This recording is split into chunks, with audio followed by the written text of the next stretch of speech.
உங்கள் கிட்ஸுக்கு டிஃப்ரெண்ட்டாக ஏதாவது செஞ்சு கொடுக்கணும், அட் த சேம் டைம் ஹெல்த்தியாக இருக்கணும்னு சொல்லி சர்ச் பண்ணி பார்த்துட்டு இருக்கீங்கன்னா கண்டிப்பாக அந்த ரெசிபியை சேவ் பண்ணி ஒன் டைமாவது ட்ரை பண்ணி பாருங்கள். டேஸ்ட்டு சூப்பராக இருக்கும். பால் கொழுக்கட்டையுடைய சேம் வெர்ஷனில் டிஃப்ரெண்ட்டான ஒரு ரெசிபி ஹெல்த்தியான ஒரு பொருளை வச்சு ஈஸியாக எப்படி செய்யுதுன்னு பார்க்கலாம். இந்த மாதிரி ஈஸி ரெசிபிஸ்க்கு என்னோட பேஜ் மறக்காமல் ஃபாலோ பண்ணிக்கோங்க. இந்த ரெசிபி செய்யறதுக்கு ஒரு மிக்சிங் பவுலில் 2 கப் மாவு, 1/2 ஸ்பூன் உப்பு, 1/4 ஸ்பூன் ஏலக்காய் தூள் சேர்த்து நல்லா மிக்ஸ் பண்ணிக்கலாம். ஹாட் வாட்டரை ஒரேடியாக சேர்த்துறாம கொஞ்சம் கொஞ்சமாக சேர்த்து ஃபர்ஸ்ட் நல்லா மிக்ஸ் பண்ணிக்கோங்க. அதுக்கப்புறம் கையால் நல்லா அழுத்தி பிசைஞ்சுக்கோங்க. கடைசியாக 1 ஸ்பூன் நெய் சேர்த்து நல்லா கலந்து பிசைஞ்சுக்கோங்க.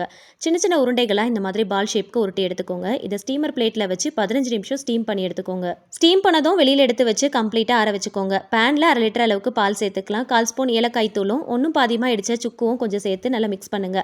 இது நல்லா கொதிச்சு வரும்போது ஸ்டீம் பண்ணி வச்சிருக்கிற பால்ஸ் இது கூட சேர்த்து நல்லா கலந்து விடுங்க. இது ஓரளவுக்கு கொதிச்சு வரும்போது ஸ்வீட்னஸ்க்காக 1/2 கப் அளவுக்கு ப்ரௌன் சுகர் ஆட் பண்ணுறேன். ஒயிட் சுகர் அவாய்ட் பண்ணிக்கோங்க. வெல்லம் இல்லைனா நாட்டு சக்கரை ஏதாவது ஆட் பண்ணுறதா இருந்துச்சுன்னா அதை கொஞ்சமாக தண்ணி ஊற்றி நல்லா கொதிக்க வச்சுட்டு அதை வடிகட்டிட்டு சேர்த்துக்கோங்க. ஆறுனதுக்கப்புறம் சேர்த்துக்கோங்க, இல்லைனா தெரிஞ்சு போன மாதிரி ஆகிடும். கடைசியாக ஸ்டவ் ஆஃப் பண்ணதுக்கப்புறமா நல்லா ஆறுனதுக்கப்புறம் 1 கப் அளவுக்கு திக்கான தேங்காய் பால் சேர்த்து நல்லா மிக்ஸ் பண்ணிக்கோங்க. தேங்காய் பால் கண்டிப்பாக சேர்க்கணும், ஆனால் ஆறுனதுக்கப்புறம் தான் சேர்க்கணும். முன்னாடியே சூடாக இருக்கும் போது சேர்க்காதீங்க. கடைசியாக கொஞ்சமாக தேங்காய் துருவலும் சேர்த்துக்கோங்க.